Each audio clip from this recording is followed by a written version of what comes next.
एक बार की बात है। एक छोटे से गांव में एक मजदूर रहता था।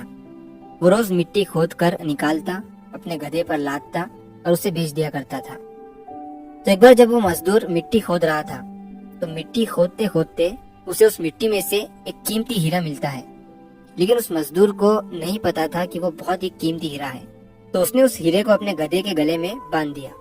एक दिन जब वो गांव से अपने गधे को लेकर जा रहा था, तो एक सेठ जी थे उसी गांव के, जो उसी गांव में एक छोटी सी किराने की दुकान चलाते थे। तो उन्होंने जब उस गधे के गले में उस हीरे को देखा, तो उस मजदूर से पूछा कि ये तुम्हारे गधे के गले में क्या है, बड़ा चमक रहा है। मजदूर ने कहा कि ये चमकीला पत्थर है, मुझे मिट्टी खोदते समय मिला था। अब सेठ जी को चमकीला पत्थर पसंद आ जाता है और सेठ जी उस मजदूर से उस चमकीले पत्थर को 50 रुपए में खरीद लेते हैं और वो उस चमकीले पत्थर को अपने दुकान के तराजू पर लगा देते हैं। अब जो भी सेठ जी की दुकान पर आता, उस चमकीले पत्थर को देखकर उसकी बहुत तारीफ करने लगता। तो एक बार एक जौहरी सेठ जी के दुकान पर आता है और जब वो उस कीमती हीरे को सेठ जी के तराजू पर लटका हुआ देखता है, तो वो जौहरी समझ जाता है कि ये कीमती हीरा है। वो सेठ जी से पूछता है कि ये क्या है और इसे आपने तराजू पर क्यों लटकाया हुआ है। सेठ जी उस जौहरी से कहते हैं कि ये एक चमकीला पत्थर है, मैंने एक मजदूर से 50 रुपए में खरीदा था। वो जौहरी सेठ जी से कहता है कि क्या तुम इस चमकीले पत्थर को मुझे बेचना चाहोगे। सेठ जी उस जौहरी से कहते हैं कि अगर तुम इसे खरीदना चाहते हो तो मुझे 100 रुपए दे दो और इसे ले जाओ। अब वो जौहरी जो था वो बहुत ही कंजूस था। उसने सेठ जी से कहा कि मैं इस चमकीले पत्थर के तुम्हें 80 रुपए दे सकता हूँ, चाहिए तो बोलो, नहीं तो मैं जा रहा हूँ। सेठ जी अपने 100 रुपए पर ही अड़े रहे और वो जौहरी ये सोचकर वहां से चला गया कि आज सेठ जी नहीं मान रहे हैं, कल आऊंगा और सेठ जी को 90 रुपए देकर वो हीरा लेकर चला जाऊंगा।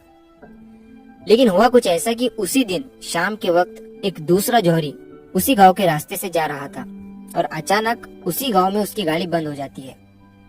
जब तक ड्राइवर गाड़ी को रिपेयर कर रहा होता है, वो जौहरी सेठ जी की दुकान पर कुछ लेने के लिए जाता है और जब वो उस हीरे को तराजू पर लटका हुआ देखता है, तो वो सेठ जी से उसे खरीदने के बारे में पूछता है। सेठ जी भी उसे वही कहते हैं कि 50 में लिया था, आपको 100 रुपए में दे दूंगा।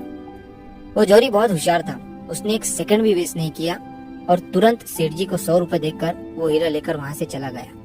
अब जब दूसरे दिन पहला जौहरी सेठ जी की दुकान पर आया और जब उसकी नजर तराजू पर पड़ी, तो उसे वो हीरा वहां नहीं दिखा। उसने सेठ जी से पूछा कि वो चमकीला पत्थर कहाँ गया। सेठ जी ने कहा कि वो कल तुम्हारे जाने के बाद एक दूसरे साहब आए, उन्हें वो पसंद आ गया और उन्होंने 100 रुपए देकर मुझसे वो खरीद लिया। अब ये सुनने के बाद उस जौहरी को बहुत पछतावा हुआ और उससे गुस्सा भी आया। तो उसने गुस्से में सेठ जी से कहा कि तुम कितने बड़े बेवकूफ हो, वो कोई चमकीला पत्थर नहीं था, बल्कि वो बेशकीमती हीरा था और तुमने उसे 100 रुपए में ही दे दिया। अब ये सुनने के बाद सेठ जी ने उस जौहरी से कहा कि साहब, ऐसा है कि मुझे तो पता नहीं था कि वो बेशकीमती हीरा है और आपको ये पता होने के बावजूद भी आप कल मुझसे 20 रुपए के लिए झिकझिक कर रहे थे। तो मुझसे बड़े बेवकूफ तो आप हैं, जिन्होंने 20 रुपए के लिए एक कीमती हीरा खो दिया। दोस्तों, इस कहानी से हमें 3 बहुत बड़ी सीखें मिलती है।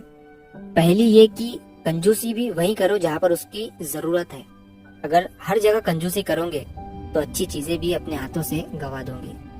और दूसरी सीख इस कहानी से हमें ये मिलती है कि हाथ में आया हुआ मौका, अपॉर्चुनिटी हमें कभी भी गंवानी नहीं चाहिए। अक्सर करके हम अपने आप को ब्रिलियंट समझकर कई सारे मौके हाथ से गवा देते हैं। और तीसरी सीख हमें इस कहानी से ये मिलती है कि कभी भी काम को कल पर मत टालो। एक बहुत पुरानी कहावत है कि कल करे सो आज कर और आज करे सो अब।